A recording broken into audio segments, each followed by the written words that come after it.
On passe à l'actualité politique. Elle est chargée. On commence par l'actualité du jour. C'est aujourd'hui que débute le procès de Marine Le Pen et de cadres du Rassemblement national dans l'affaire des emplois fictifs au Parlement européen. Alex, vous allez tout nous expliquer en quoi consiste cette affaire. Oui, dans ce procès, Marine Le Pen et une vingtaine d'autres prévenus, avec par exemple Louis Alliot, l'actuel maire de Perpignan, Julien Audoul, député du Rassemblement national, également Jean-Marie Le Pen. Voilà, tous ces prévenus sont accusés de détournement de fonds publics. Ils sont soupçonnés d'avoir mis en place au sein du Front National entre 2004 et 2016 un système d'emploi fictif d'assistants parlementaires d'eurodéputés. Ces assistants étaient payés par le Parlement européen, mais travaillaient en réalité pour le parti, une manière de financer le FN sur des fonds européens.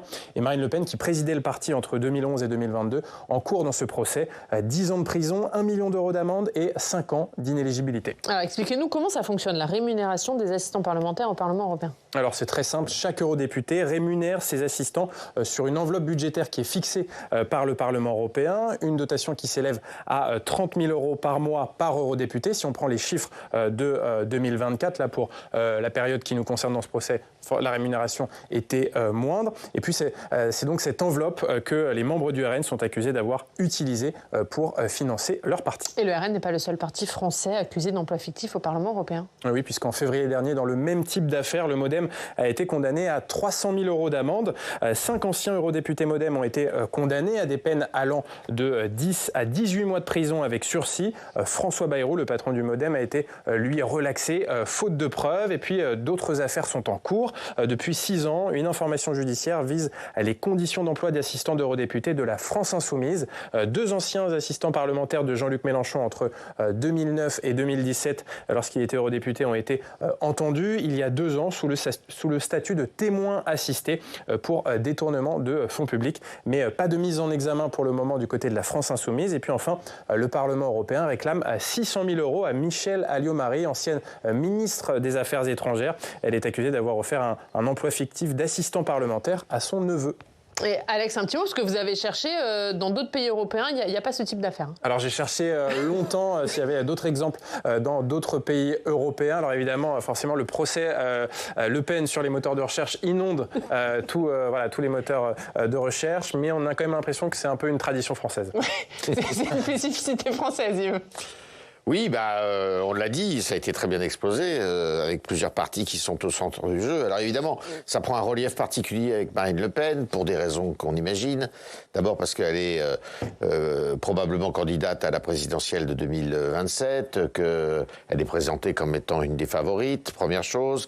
Deuxième chose, c'est là où le Rassemblement national redoute un petit peu les effets que ça peut avoir sur l'opinion, puisque le Rassemblement national, c'est le parti qui est vierge, justement vierge de toute corruption, vierge de toute affaire, qui veut nettoyer plus blanc que blanc, d'une certaine façon, la politique. Donc ça atteint quand même son image. Et puis si c'est avéré, si cette fraude est avérée, ça a des conséquences importantes, l'inéligibilité de Marine Le Pen, et c'est ça c'est ce qu'elle redoute le plus, c'est d'être rendue inéligible, même si évidemment elle pourra faire appel de la décision. Et puis c'est quand même aussi par rapport, parce qu'on compare souvent cette affaire avec celle de François Bayrou. François Bayrou a été relaxé dans cette histoire, faute de preuves. Il y a, semble-t-il, moi je connais pas assez le dossier, mais au Rassemblement national, la justice a quelques documents, quelques éléments numériques notamment, qui plaident pas en faveur de Marine Le Pen, qui montrent que effectivement le Rassemblement national était une formation politique en mal d'argent et qu'il y a des preuves comme quoi ils ont essayé de se financer à partir de cette enveloppe mise à leur disposition par l'Europe. Avant de vous entendre, Antoine Oberdorf, on va écouter Sébastien Chenu. Il était l'invité hier du grand jury RTL, Public Sénat, Le Figaro. On lui demandait dans quel état d'esprit était Marine Le Pen à l'ouverture de son procès. Combatif et serein parce que d'abord, il y a 0 enrichissement personnel. Je veux le dire, il n'y a pas 1 euro d'argent public qui a atterri dans la poche des dirigeants du Rassemblement national. C'est important de le dire. 0 emploi fictif. On ne reproche pas de faux emplois, on reproche que ces emplois n'aient pas été faits au bénéfice du Parlement européen. Mais moi je dis une chose, nos collaborateurs ne sont pas les collaborateurs du Parlement européen. Ce sont les collaborateurs des députés Rassemblement national qui contestent le fonctionnement et la finalité de cette Union européenne telle qu'elle est construite aujourd'hui. Voilà, on entend une défense très politique de la part de Sébastien Chenu. En fait, c'est leur vision de l'Europe qui a conduit à cette situation. Absolument. La ligne de défense retenue va être celle en fait, d'une dénonciation du diktat de Bruxelles ou de ce qui serait une manifestation du diktat de Bruxelles. Il faut quand même dire que les cadres du Rassemblement national ont été très attentifs au sort réservé à François Bayrou dans le cadre de son procès. Et des conclusions qu'ils en ont tirées découlent leur ligne de défense. Certes, le patron du MoDem a été effectivement innocenté faute de preuves au fond, en tout cas, mais on n'avait pas réussi à montrer son rôle dans le pilotage, si vous voulez, centralisé des enveloppes européennes. Or là, ce que révèlent un petit peu notamment les informations d'un de nos confrères de Libération, Tristan Berthelot, qui a fait paraître un ouvrage dans lequel il dit que, pour le coup, Marine Le Pen avait une vision assez claire du pilotage des fonds, en disant, par exemple, pour donner un seul exemple, pour ce qui est de son garde du corps, Thierry Légier, en disant, Thierry Légier, vous le mettez sur telle enveloppe de tel eurodéputé à tel moment. Donc, il semblerait, si les documents sont identifiés, que les preuves sont authentifiées, qu'elle ait eu effectivement un rôle majeur dans ce qui serait un détournement de fonds publics européens avec un préjudice qui est quand même de 6,7 millions d'euros. On ne parle pas tout à fait de sommes dérisoires. Mais ce qui est important effectivement pour le Rassemblement national, c'est de faire passer ce procès pour un procès politique, pour ne pas être assimilé à toute cette tambouille politicienne dont jusqu'à présent ils étaient épargnés et qui fait leur crédit auprès des Français. Mais Marine Le Pen, le Rassemblement national, qui se sert aussi de l'argument de la non-condamnation de François Bayrou pour dire du coup, il n'y a pas de raison que Marine Le Pen soit condamnée. Ouais. Elle anticipe un peu la chose en se faisant d'ores et déjà passer pour une victime. Oui, il y aurait 2 poids 2 mesures. C'est évident qu'elle prend cet exemple-là. Surtout que l'affaire du MoDem est pas très probante, si on regarde bien. C'est quand même oui, parce qu'il y a eu des condamnations au MoDem. Pardon ? Il y a eu des condamnations autour de François Bayrou aussi, mais la relaxe de François Bayrou, elle tient à ce qu'on nous dit, c'est clair. Je ne veux pas dire que c'est un procès qui a été... mais il y a quand même... On peut se poser pas mal de questions. Dans toutes ces affaires-là, on se pose toujours la question de savoir comment l'intéressé n'a pas été au courant des sommes qui ont circulé. C'était pareil dans l'affaire Sarkozy, d'une certaine façon. À chaque fois, on se pose cette question-là. C'est aux magistrats de trancher, et les magistrats, ils tranchent. Le problème, si vous voulez, c'est que ça va occuper Marine Le Pen pendant 2 mois. Pendant les 2 mois du début, d'ailleurs, de l'exercice de Michel Barnier à Matignon. Donc, est-ce que dans ces conditions-là, le Rassemblement national sera en mesure d'être extrêmement sévère avec ce gouvernement? Est-ce que il va pas se faire discret, justement, le mouvement, plutôt que, par exemple, de déposer une motion de censure ou même de voter une motion de censure à côté de la gauche? Donc ça, c'est la question que tout le monde se pose. Est-ce qu'ils vont pas faire profil bas pendant cette période? À noter que le patron du parti du Rassemblement national, Jordan Bardella, lui, ne fait pas partie des prévenus lors de ce procès, même si l'enquête de notre confrère de Libération l'accuse d'avoir falsifié des documents pour montrer que son emploi d'assistant parlementaire d'un eurodéputé était bien réel. Et d'ailleurs, il a attaqué en diffamation notre confrère, donc il est également concerné par cette affaire. Est-ce que ce procès, il explique effectivement que le Rassemblement national dise on ne censure pas pour le moment le gouvernement Barnier? Ça serait quand même insuffisant. Mais ce qui est sûr, c'est que Marine Le Pen a besoin, compte tenu de cette affaire judiciaire, des éventuels remous qu'elle pourrait générer dans l'opinion publique, même si ça reste à voir. Parce qu'en réalité, je pense que le fait que ce soit des fonds européens, ça peut permettre à Marine Le Pen d'avoir une forme d'indulgence de la part des Français et de son électorat. Mais ce qui est sûr, c'est que Marine Le Pen, compte tenu des remous de cette affaire, a voulu donner un horizon de sortie en disant que ce gouvernement Barnier n'était que provisoire, ce sont ses mots, et que elle aurait un nouveau rendez-vous, probablement avec les Français, à la faveur d'une dissolution dans 9 mois maintenant, et de nouvelles législatives anticipées peut-être. Donc il faudra bien effectivement qu'à un moment, le Rassemblement national, pour arriver à la barre de la majorité absolue de 289 voix, se résolve à voter une motion de censure avec le nouveau Front populaire. Nous n'y sommes pas encore, mais ce qui est sûr, c'est que Jordan Bardella, qui est moins mouillé dans ce procès, sauf à ce que, encore une fois, les faux documents relevés par notre confrère soient, encore une fois, certifiés, Jordan Bardella a annoncé son intention, dès la rentrée, de partir en campagne permanente. À raison d'un meeting par mois, le Rassemblement national va sillonner la France. C'est un petit peu leur compte à rebours jusqu'aux prochaines législatives anticipées possibles. Ça commence le week-end prochain, d'ailleurs. Il sera à Nice, premier meeting de Jordan Bardella. Est-ce que Marine Le Pen, elle peut être affaiblie politiquement, ou est-ce qu'au contraire, dans son électorat, ça peut la renforcer en se disant, oui, elle est victime, finalement, on veut lui barrer la route? Oui, moi je dirais que c'est à somme nulle cette histoire. Je pense que ça peut, parce qu'il faut faire attention, elle peut être mise en difficulté quand même pendant les audiences. Et si elle est mise en difficulté, c'est quand même, c'est pas rien, c'est assez sérieux. Alors oui, il y a une partie de l'électorat qui peut considérer que c'est un procès politique, que là on lui fait des mauvaises manières. Mais bon, je pense qu'elle se serait volontiers passée. Je ne crois pas que si elle avait eu à choisir, elle aurait choisi l'option du procès. Donc j'aurais plutôt tendance à dire que c'est pas vraiment un cadeau qu'on lui fait. Un dernier mot, Antoine, là-dessus ? Oui, moi je pense que, si vous voulez, dans la quête de respectabilité du Rassemblement national, ils ont eu l'espoir de se tirer de la mauvaise passe, et c'est un euphémisme, des législatives, avec franchement des candidats qui s'étaient faufilés, on va dire, dans le tri des investitures et qui étaient très clairement, notoirement, pour certains racistes, antisémites, avec des casiers judiciaires quand même lourds pour certains d'entre eux. Là, ils faisaient, alors c'est une promesse récurrente du Rassemblement national, le grand ménage, avec des délégués, des référents qui ont été nommés pour faire la revue d'inventaire des fédérations. C'était vers ça qu'ils voulaient se projeter. Là, effectivement, elle se serait bien passée de cette séquence judiciaire. On parle de ce qui se passe dans le camp présidentiel. Michel Barnier est attendu demain devant les députés à 15h. Il prononcera son discours de politique générale. Le Premier ministre qui appelle au rassemblement. Mais ce week-end, on a vu son camp, le MoDem d'un côté, Gérald Darmanin, entouré de Gabriel Attal et Édouard Philippe de l'autre, se réunir et lancer quelques messages politiques, voire quelques piques. On regarde ça avec Yann Effelé. À Tourcoing, désormais député, Gérald Darmanin a le sourire. Des poids lourds de son camp ont accepté son invitation. Les anciens premiers ministres Attal, Borne et Philippe. Les ministres Sébastien Lecornu et Maud Bréjon. Lui se voyait bien rester au gouvernement. Michel Barnier en a décidé autrement. Sa liberté désormais retrouvée, il montre qu'il va l'utiliser. Et je sais que nous serons aussi nombreux à ne pas pouvoir soutenir un gouvernement qui augmenterait les impôts. Cela serait contraire à tout ce que nous avons fait de positif pour des millions de travailleurs et d'entrepreneurs. Augmenter les impôts, c'est la facilité. Et il s'étonne qu'un gouvernement de droite envisage une idée habituellement citée à gauche.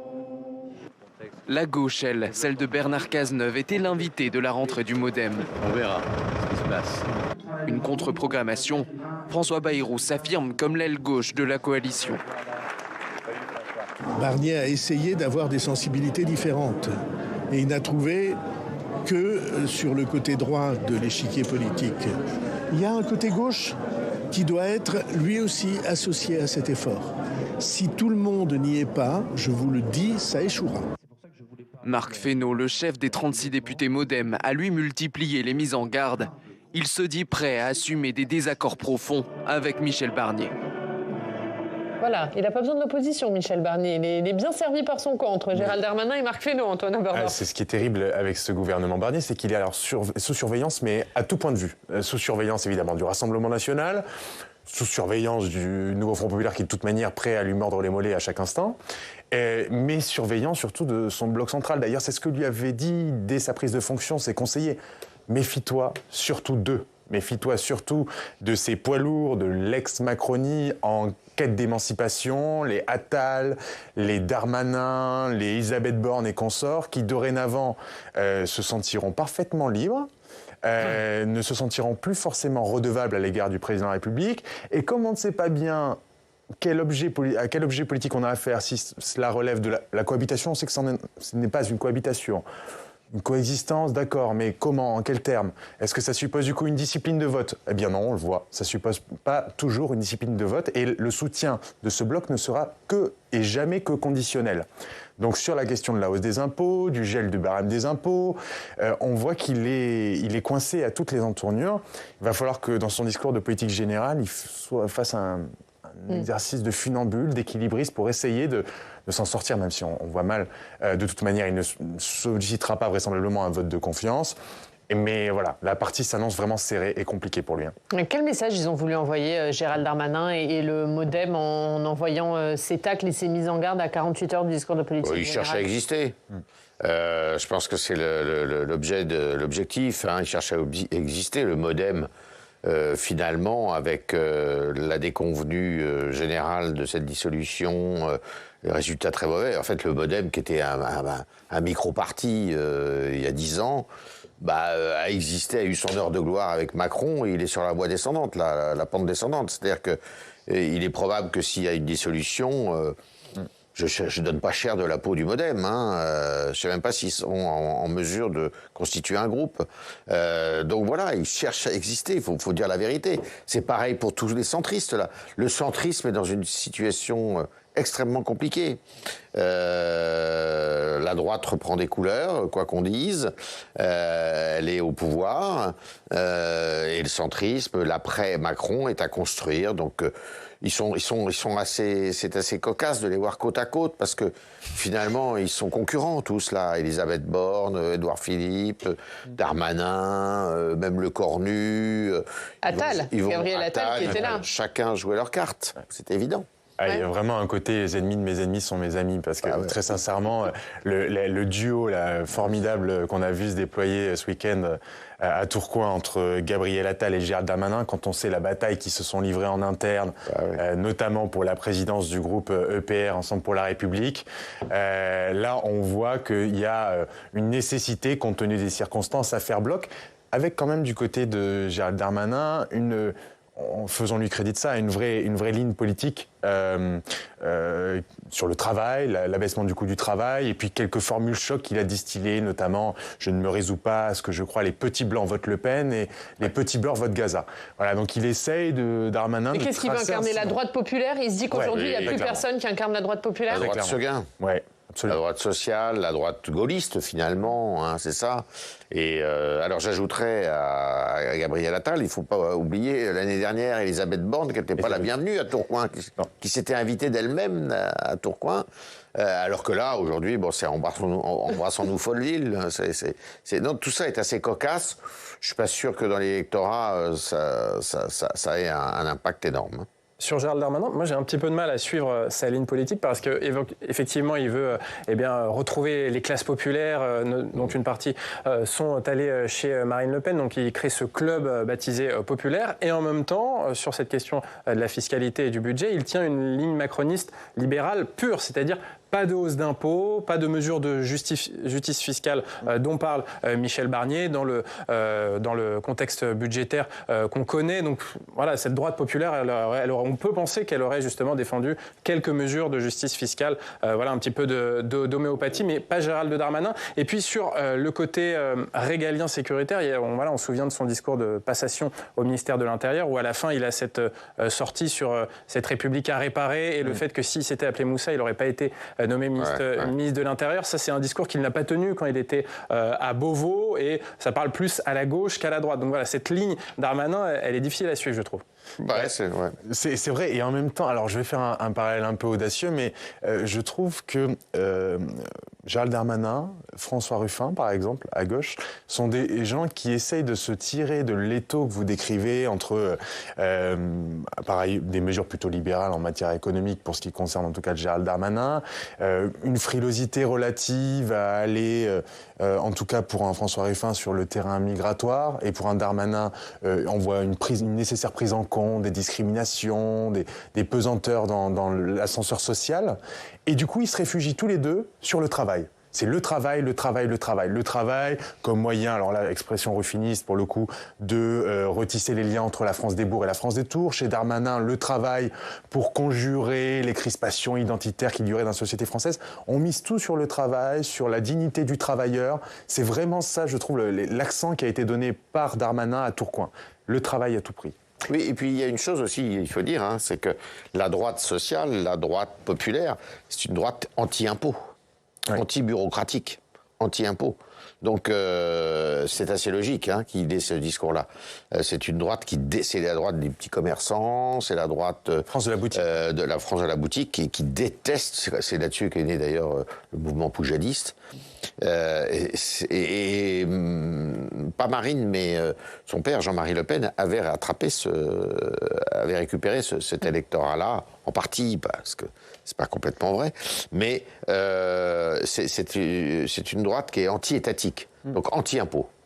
Alors Gérald Darmanin, lui, va incarner la droite populaire. On l'a vu du côté de Guidel, dans le Morbihan, là où se réunissait le MoDem. C'était plutôt regard vers la gauche. C'est surprenant, la présence de Bernard Cazeneuve à l'université de rentrée du MoDem. Surprenant, oui. Surprenant, ça l'est. Moi, je dois dire, j'étais assez sceptique sur ce choix.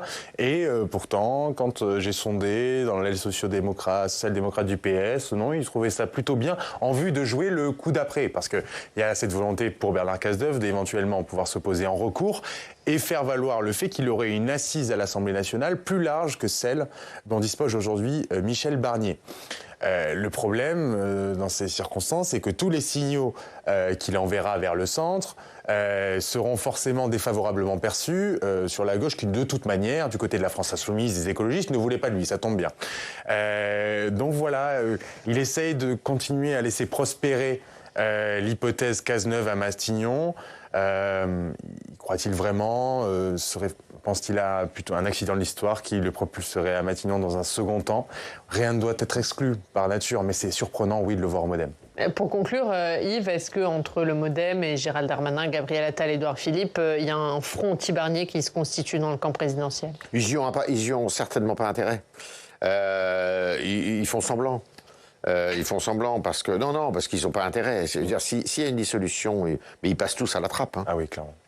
Donc ils n'ont absolument pas intérêt à ce qu'il y ait une dissolution. Aucun intérêt, Antoine? Non, très franchement, effectivement, il bombe le torse. Il y a des envies présidentielles pour certains d'entre eux. On n'a pas évoqué le cas d'Édouard Philippe, mais il était également dans la place à Tourcoing.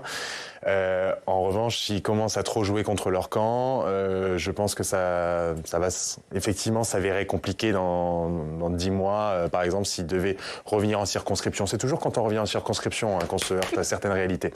Allez, merci beaucoup. Merci à tous les deux. On va reparler de Marine Le Pen. Elle est à la une de beaucoup de vos journaux régionaux ce matin.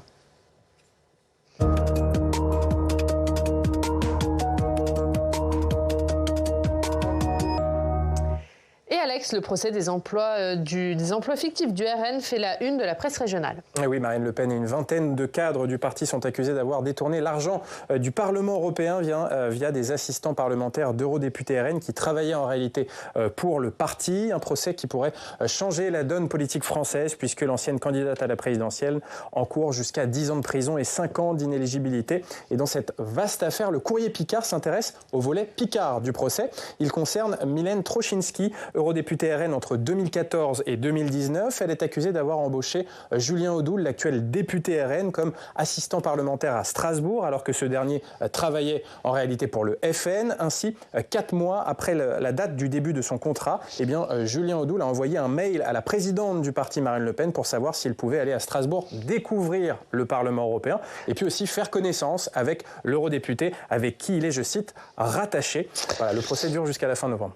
Un autre procès, c'est à la une du journal L'Union. Oui, souvenez-vous, il y a 3 ans, le photographe du journal L'Union s'était fait violemment agresser lors d'un reportage dans un quartier de Reims. Christian Lantenois couvrait des affrontements entre bandes rivales et à ce moment-là, 2 jeunes, au moment des faits, qui avaient 16 et 22 ans, l'ont repéré, l'ont agressé et ont cassé son appareil photo. Il était victime d'un traumatisme crânien. Son pronostic vital était alors engagé. Et quelques années plus tard, après une longue rééducation, ce photographe souffre toujours de séquelles. Il n'a pas été apte apte à reprendre son métier. Il est désormais à la retraite. Et aujourd'hui, dans le journal L'Union, le rédacteur en chef du journal estime que ce n'est pas un procès comme les autres. C'est le procès de la liberté de la presse qui a été attaqué. La une de la Dépêche du Midi, l'école cherche professeurs désespérément. Et oui, un chiffre inquiétant. 3185 postes d'enseignants n'ont pas été pourvus à la rentrée. Alors les parents d'élèves dénoncent une situation alarmante. Ils craignent une rupture d'égalité avec des dizaines d'heures de cours déjà perdues pour certains élèves. Exemple, au collège de la commune de l'Union en Haute-Garonne, des classes de 3e doivent se contenter d'1 heure de français par semaine au lieu de 3h30. Et un parent se dit obligé de compenser par des cours privés à 25 € de l'heure, bien conscient que toutes les familles n'en ont pas les moyens. Allez, c'est lundi, on parle foot. C'était pas un bon week-end, l'OM a perdu. C'est pas un bon week-end pour vous, Oriane, puisque l'OM a perdu. Prise au piège, c'est le titre du journal La Provence, après la défaite de Marseille à Strasbourg 1-0. L'entrée de jeu de la nouvelle recrue Adrien Rabiot n'a pas changé la donne. En revanche, on a une plus souriante pour les dernières nouvelles d'Alsace, pour les Strasbourgeois, également pour le Progrès de Lyon, puisque l'Olympique lyonnais l'a emporté. Donc voilà, pour Marseille, toutes les séries ont une fin. Ouais. Un dernier mot ? Et oui, pour Parce vous, que quand même, c'est important, c'est important. Le sourire, Oriane, on va parler du mondial de la frite qui a été organisé ce week-end à Arras, et il fait la une du Courrier de l'Ouest puisque le restaurant de Tartare Baden a remporté dans ce mondial le prix de la frite authentique. À noter que dans la catégorie frite créative, un candidat a proposé une glace à la pulpe de pommes de terre et un autre une panna cotta à la graisse de bœuf. La graisse de bœuf, c'est ce qui sert à la cuisson des frites, notamment dans le Nord et en Belgique. Donc voilà, ça vous donne des idées de dessert. Bon appétit, bien sûr. Merci. Merci Alex, merci beaucoup. On regarde vos deux unes, c'est le même thème. C'est Israël. Israël terrasse le Hezbollah. Tension extrême dans la région. C'est à la une du Figaro et Israël, mais le Hezbollah, il les rend dans les cordes. Ouais. C'est à la une de l'Opinion. Merci à tous les deux. Merci. Beaucoup d'être venus.